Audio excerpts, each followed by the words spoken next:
विधि 45 ध्वनि संबंधी 9वीं विधि। अ से अंत होने वाले किसी शब्द का उच्चार चुपचाप करो। अ से अंत होने वाले किसी शब्द का उच्चार चुपचाप करो।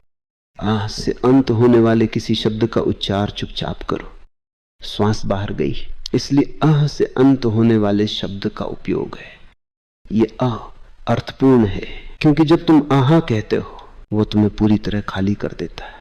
उसके साथ पूरी श्वास बाहर निकल जाती है, कुछ भी भीतर बची नहीं रहती। तुम बिल्कुल खाली हो जाते हो, खाली और मृत एक क्षण के लिए, बहुत थोड़ी देर के लिए जीवन तुमसे बाहर निकल गया है और तुम मृत और खाली हो। अगर इस रिक्तता, इस खालीपन को तुम जान लो, उसके प्रति बोधपूर्ण हो जाओ, तो तुम पूर्णतः रूपांतरित हो जाओगे। तुम और ही आदमी हो जाओगे। तब तुम भली भांति जान लोगे कि न ये जीवन तुम्हारा जीवन है और न ये मृत्यु ही तुम्हारी मृत्यु है। तब तुम उसे जान लो जो आती जाती श्वासों के पार है। तब तुम साक्षी आत्मा को जान लोगे। और साक्षित्व उस समय आसानी से घट सकता है जब तुम श्वासों से खाली हो, क्योंकि तब जीवन उतार पर होता है और सारे तनाव भी उतार पर होते हैं। तो इस विधि को प्रयोग में लाओ। ये बहुत ही सुंदर विधि है, लेकिन आमतौर से सामान्य आदत के मुताबिक हम सदा भीतर आने वाली श्वास को ही महत्व देते। हम बाहर जाने वाली श्वास को कभी महत्व नहीं देते। हम सदा भीतर लेते हैं, उसे बाहर नहीं छोड़ते। हम श्वास लेते और शरीर उसे छोड़ता है। तुम अपनी श्वसन क्रिया का निरीक्षण करो और तुम्हें यह पता चल जाएगा। हम सदा श्वास लेते, हम उसे छोड़ते नहीं। छोड़ने का काम शरीर करता है। 0, 5। और इसका कारण यह है कि हम मृत्यु से भयभीत हैं। बस यही कारण है। अगर हमारा बस चलता तो हम कभी श्वास को बाहर जाने ही नहीं देते। हम श्वास को भीतर ही रोक रखते। कोई भी व्यक्ति श्वास छोड़ने पर जोर नहीं देता। सब लोग श्वास लेने की ही बात करते हैं, लेकिन श्वास को भीतर लेने के बाद उसे बाहर निकालना अनिवार्य हो जाता है। इसलिए हम मजबूरी में उसे बाहर जाने देते, उसे हम किसी तरह बर्दाश्त कर लेते, क्योंकि श्वास छोड़े बिना श्वास लेना असंभव है। इसलिए श्वास छोड़ना आवश्यक बुराई के रूप में स्वीकृत है, लेकिन बुनियादी तौर से श्वास छोड़ने में हमारा कोई रस नहीं है। और ये बात श्वास के संबंध में ही नहीं, पूरे जीवन के प्रति हमारी दृष्टि यही है। जो भी हमें मिलता है उसे हम मुट्ठी में बांध लेते, उसे छोड़ने का नाम ही नहीं लेते। यही मन की कृपणता है। और याद रहे, इसके बहुत परिणाम होते हैं। अगर तुम कब्जियत से पीड़ित हो तो उसका कारण यह है कि तुम श्वास तो लेते हो लेकिन उसे छोड़ते नहीं। जो व्यक्ति श्वास लेना जानता है लेकिन छोड़ना नहीं, वह कब्जियत से पीड़ित होगा। कब्जियत उसी चीज का दूसरा छोर है। वह किसी भी चीज अपने से बाहर जाने देने के लिए राजी नहीं है। वह सिर्फ इकट्ठा करता जाता है। वह भयभीत है और भय के कारण वह इकट्ठा किए जाता है। लेकिन जो चीज रोक ली जाती है वह विषाक्त हो जाती। तुम श्वास तो लेते हो, लेकिन अगर उसे छोड़ते नहीं तो वह श्वास से जहर बन जाएगी और तुम उसके कारण मरोगे। अगर तुमने कंजूसी की तो तुम एक जीवनदायी तत्व को जहर में बदल दोगे, क्योंकि श्वास का बाहर जाना नितांत जरूरी है। बाहर जाती श्वास तुम्हारे भीतर से सब जहर को बाहर निकाल फेंकती है। 0, 5। तो सच तो यह है कि मृत्यु शुद्ध की प्रक्रिया है और जीवन अशुद्ध की विषाक्त करने की प्रक्रिया। ये बात विरोधाभासी मालूम पड़ेगी। जीवन विषाक्त करने की प्रक्रिया है, क्योंकि जीने के लिए बहुत सी चीजों को उपयोग में लाना पड़ता है, और जैसे ही तुम उनका उपयोग करते हो वे विष में बदल जाती। तब तुम श्वास लेते हो तो तुम ऑक्सीजन का उपयोग कर रहे हो, लेकिन उपयोग करने के बाद जो चीज बच रहती है वो विष है। ऑक्सीजन के कारण ही वो जीवन था, लेकिन जब तुमने उसका उपयोग कर लिया तो शेष विष हो जाता है। ऐसे ही जीवन हर चीज को जहर में बदलता रहता है। मृत्यु शुद्धि की प्रक्रिया है। जब सारा शरीर विषाक्त हो जाता है तब मृत्यु तुम्हें उस शरीर से मुक्त कर देती है। मृत्यु तुम्हें फिर से नया बना देती है, तुम्हें नया जन्म दे देती है, तुम्हें नया शरीर मिल जाता है। मृत्यु के द्वारा शरीर का सब संग्रहित विष प्रकृति में विलीन हो जाता है और तुम्हें एक नया शरीर उपलब्ध होता है। और ये बात प्रत्येक श्वास के साथ घटित होती है। बाहर जाने वाली श्वास मृत्यु के समान है वो विष को बाहर ले जाती है। और जब वो श्वास बाहर जाती है तो तुम्हारे भीतर सब कुछ शांत होने लगता है। अगर तुम सारी की सारी श्वास बाहर फेंक दो, कुछ भी भीतर न रहने दो, तो तुम शांति के उस बिंदु को छू लोगे जो श्वास के भीतर रहते हुए कभी नहीं छुआ जा सकता था। ये ज्वार भाटा जैसा है, आती हुई श्वास के साथ तुम्हारे पास जीवन ज्वार आती है और जाती हुई श्वास के साथ सब कुछ शांत हो जाता है। ज्वार चला गया, तब तुम खाली रिक्त सागर तट भर रह जाते हो। इस विधि का यही उपयोग करो।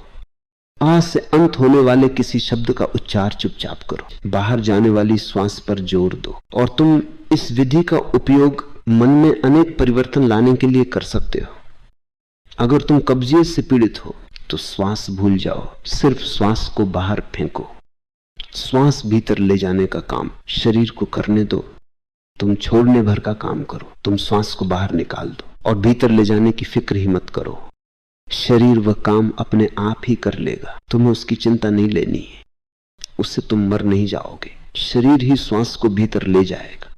तुम छोड़ने भर का काम करो, शेष शरीर कर लेगा और तुम्हारी कब्जियत जाती रहेगी। अगर तुम हृदय रोग से पीड़ित हो तो श्वास को बाहर छोड़ो, लेने की फिक्र मत करो, फिर हृदय रोग तुम्हें कभी नहीं होगा। अगर सीढ़ियां चढ़ते हुए या कहीं जाते हुए तुम्हें थकावट महसूस हो, तुम्हारा दम घुटने लगे, तो तुम इतना ही करो, श्वास को बाहर छोड़ो, लो नहीं। और तब तुम कितनी ही सीढ़ियां चढ़ जाओगे और नहीं थकोगे। क्या होता है जब तुम श्वास छोड़ने पर जोर देते हो, तो उसका मतलब है कि तुम अपने को छोड़ने को राजी हो, अपने खोने को राजी हो। तब तुम मरने को राजी हो, तब तुम मृत्यु से भयभीत नहीं हो, और यही चीज तुम्हें खुलती है। अन्यथा तुम बंद रहते हो, भय बंद करता है। जब तुम श्वास छोड़ते हो तो पूरी व्यवस्था बदल जाती है और वह मृत्यु को स्वीकार कर लेती है। भय जाता रहता है और तुम मृत्यु के लिए राजी हो जाते हो। और वही व्यक्ति जीता है जो मरने के लिए तैयार है। सच तो यह है कि वही जीता है जो मृत्यु से राजी है। केवल वही व्यक्ति जीवन के योग्य है, क्योंकि वह भयभीत नहीं है। जो व्यक्ति मृत्यु को स्वीकार करता है, मृत्यु का स्वागत करता है, मेहमान मानकर उसकी आप भगत करता है, उसके साथ रहता है, वही व्यक्ति जीवन में गहरे उतर सकता है। जब एक कुत्ता मरता है तो दूसरे कुत्ते को कभी पता नहीं होता कि मैं भी मर सकता हूं। जब भी कोई मरता है, कोई दूसरा ही मरता है, तो कोई कुत्ता कैसे कल्पना करे कि मैं भी मरने वाला हूं। उसने कभी अपने को मरते नहीं देखा, सदा किसी दूसरे ही को मरते देखा है। वो कैसे निष्पत्ति निकाले कि मैं भी मरूंगा। पशु को मृत्यु का बोध नहीं होता, इसलिए कोई पशु संसार का त्याग नहीं करता। कोई पशु सन्यासी नहीं हो सकता। केवल एक बहुत ऊंची कोटि की चेतना ही तुम्हें सन्यास की तरफ ले जा सकती है। मृत्यु के प्रति जागने से ही सन्यास घटित होता है। और अगर आदमी होकर भी तुम मृत्यु के प्रति जागरूक नहीं हो तो तुम अभी पशु ही हो, मनुष्य नहीं हुए हो। मनुष्य तो तुम तभी बनते हो जब मृत्यु का साक्षात्कार करते हो, अन्यथा तुम में और पशु में कोई फर्क नहीं है। पशु और मनुष्य में सब कुछ समान है, सिर्फ मृत्यु फर्क लाती है। मृत्यु का साक्षात्कार कर लेने के बाद तुम पशु नहीं रहते, तुम्हें कुछ घटित हुआ है जो कभी किसी पशु को घटित नहीं होता। अब तुम एक भिन्न चेतना हो। ऐसा ही इन विधियों के साथ है। वे सरल मालूम होती, लेकिन वे बुनियादी सत्य को स्पर्श करती। जब श्वास बाहर जा रही है, जब तुम जीवन से सर्वथा रिक्त हो, तब तुम मृत्यु को छूते हो, तब तुम उसके बहुत करीब पहुंच जाते हो। तब तुम्हारे भीतर सब कुछ मौन और शांत हो जाता है। इस मंत्र की तरह उपयोग करो। जब भी तुम्हें थकावट महसूस हो, तनाव महसूस हो, तो आह से अंत होने वाले किसी शब्द का उच्चार करो। अल्लाह से भी काम चलेगा। कोई शब्द जो तुम्हारी श्वास को समग्र रूप से बाहर ले आए, जो तुम्हें श्वास से बिल्कुल खाली करते। जिस क्षण तुम श्वास से रिक्त होते हो, उसी क्षण तुम जीवन से भी रिक्त हो जाते हो। और तुम्हारी सारी समस्याएं जीवन की समस्याएं हैं, मृत्यु की कोई समस्या नहीं। तुम्हारी चिंताएं, तुम्हारे दुख संताप, तुम्हारा क्रोध, सब जीवन की समस्याएं हैं। मृत्यु तो समस्याहीन है, मृत्यु असमस्या है। मृत्यु कभी किसी को समस्या नहीं देती।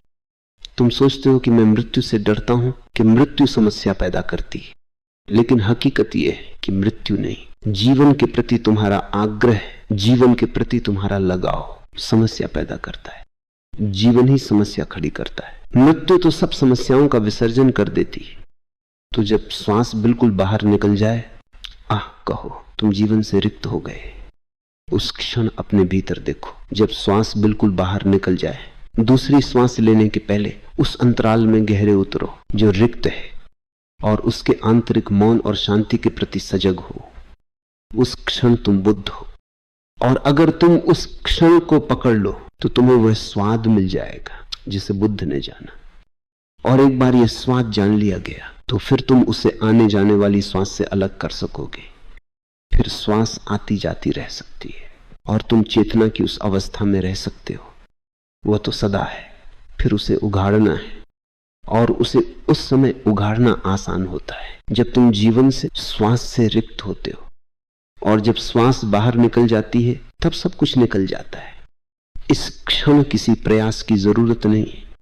इस क्षण अनायास, बिना प्रयास के सजगता और बोध उपलब्ध हो सकते हैं। मृत्यु के इस क्षण को उपलब्ध हो, यही वह क्षण है जब तुम द्वार के बिल्कुल करीब होते हो, के द्वार के पास। जो प्रकट है, जो असार है, वो बाहर चला गया। इस क्षण में तुम लहर नहीं रहे, सागर हो गए। अभी तुम बिल्कुल सागर के निकट हो। अगर तुम बोधपूर्ण हो सको, सजग हो सको, तो तुम भूल जाओगे कि मैं लहर हूं। फिर लहर आएगी, लेकिन अब तुम लहर के साथ कभी तादात्म्य नहीं बनाओगे। तुम सागर बने रहोगे। एक बार तुमने जान लिया कि तुम सागर हो, फिर तुम लहर नहीं हो सकते। जीवन लहर है, मृत्यु सागर है। इस कारण ही बुद्ध इस बात पर जोर देते कि मेरा निर्वाण मृत्युवत है। वे कभी नहीं कहते कि तुम अमृतत्व को प्राप्त हो जाओगे। वे इतना ही कहते हैं कि तुम मिटोगे। समग्र रूप से जीसस कहते हैं मेरे पास आओ और मैं तुम्हें विराट जीवन दूंगा। बुद्ध कहते हैं मेरे पास मिटने के लिए आओ, मैं तुम्हें समग्र मृत्यु दूंगा। और दोनों एक ही बात है, लेकिन बुद्ध की शब्दावली ज्यादा बुनियादी है, मगर तुम उससे भयभीत हो। यही कारण है कि बुद्ध का भारत में प्रभाव नहीं पड़ सका। उन्हें पूरी तरह उखाड़ फेंका गया। और हम कहते चले जाते कि यह भूमि धार्मिक है, लेकिन यहां जो सर्वाधिक धार्मिक पुरुष हुआ उसे यहां हमने जमने नहीं दिया। किस तरह की धार्मिक भूमि है यह, हम दूसरा बुद्ध नहीं पैदा कर सकते। बुद्ध अप्रतिम है। जब भी संसार भारत को धर्म भूमि के रूप में स्मरण करता है, वह बुद्ध को स्मरण करता है और किसी को नहीं। बुद्ध के कारण ही भारत धार्मिक समझा जाता है। किस प्रकार की धर्म भूमि है यह? जहां बुद्ध को जगह नहीं मिली, उन्हें सर्वथा उखाड़ फेंका गया। कारण यह था कि बुद्ध ने मृत्यु की भाषा उपयोग की। ब्राह्मण जीवन की भाषा उपयोग करते हैं। वे कहते हैं ब्रह्म। बुद्ध ने कहा निर्वाण। ब्रह्म का अर्थ है जीवन, अनंत जीवन, और निर्वाण का अर्थ है परिसमाप्ति, मृत्यु, समग्र मृत्यु। बुद्ध कहते तुम्हारी सामान्य मृत्यु समग्र नहीं होती, तुम्हें फिर जन्म लेना होता है। साधारण मृत्यु समग्र नहीं है, तुम पुनः संसार में आना पड़ता है। बुद्ध कहते थे कि मैं तुम्हें ऐसी समग्र मृत्यु दूंगा कि तुम्हें फिर कभी जन्म लेने की जरूरत नहीं पड़ेगी। समग्र मृत्यु का अर्थ है अब दोबारा जन्म संभव नहीं। इसलिए बुद्ध कहते हैं कि यह तथाकथित मृत्यु मृत्यु नहीं है, ये विश्राम है। तुम फिर जीवित हो उठते हो। ये मृत्यु तो बाहर गई,